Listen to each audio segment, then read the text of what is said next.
I'm sure we've all been aware of hidden gems around our neighborhoods. I'm up in San Francisco this afternoon and cruising around. There's a little easement here behind some homes. You never know what you might find. Sometimes they're gems. Oh, wait. Oh, what's this? Oh, God. Oh, God. Look at this. 300 SEL. This is amazing. How could a car like this be allowed to rust away? Oh, that's amazing.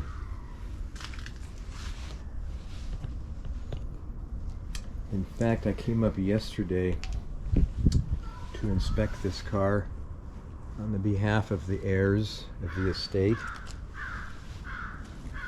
And I wanted to come back today and get an overview on it because it's a pivotal car. So it's a 300 SEL, 1967. So long wheelbase, 109 series, with the big alloy 3-liter 6-cylinder. In fact, based on the architecture of the Gullwing motor, and so extremely expensive to rebuild. You just have to ask yourself, how does a car get this bad here? Shocking. But let's look into this car a little bit further.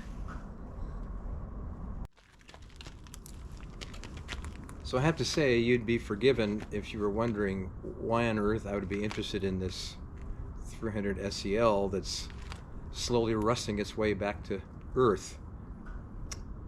And it all centers around a number, and the number is 230.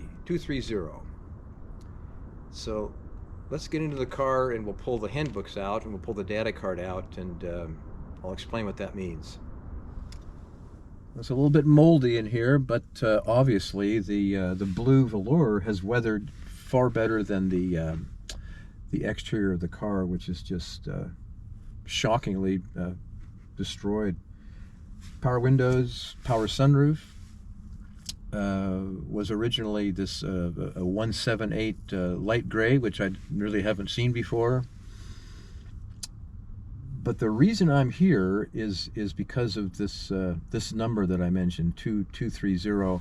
Fortunately, the handbook packet is quite complete, and it includes the data card, and you can see it has a manual gearbox, which would be really rare. Even a 4-speed manual gearbox in a 300 SEL, that's unusual. This was a top-line luxury sedan.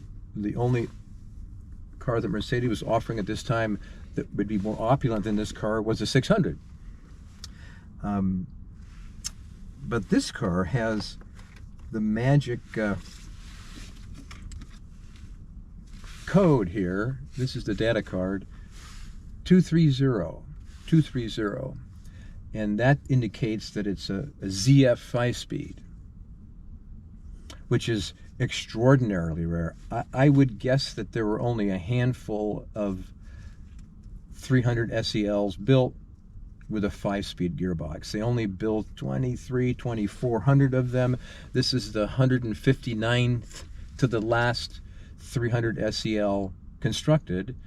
So I bet just a handful, if that, with 5-speed, and certainly with this combination of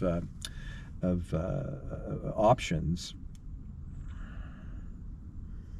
This car was built probably December 1967. It's a pretty late car, and I think we can be certain that Rudy Uhlenhaut, the technical director at Mercedes-Benz for so many decades, was roaring around in his test hack 300 SEL with an engine out of the 600 limousine, which was the genesis for the 6.3.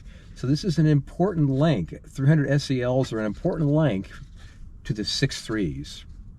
The 6.3s were introduced in Europe, I think, in March of '68.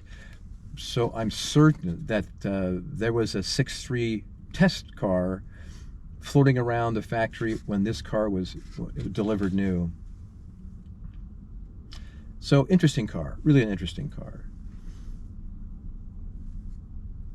It's going to become an organ donor, gearbox, bell housing, which is unique to the ZF 5-speed, pedals, maybe some other odds and ends, headlights maybe will go on to be used, but there's no hope for the unit body. It's too far gone.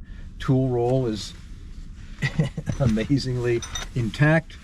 I put it inside here because the holes are so large in the trunk that I was afraid when we're towing the car to the shipper next week that this could slide across the trunk and out onto the highway. So we have the original safety kit, great handbooks. So I mean, it is just heartbreaking to see such a nicely documented, really interesting optioned car be left to die. This family has owned the car for 40 plus years. I was told it had been sitting for 15 years outside. We're 4 or 5 miles from the Pacific Ocean. I don't get how the rust became so intense, although it does get foggy and moist out here.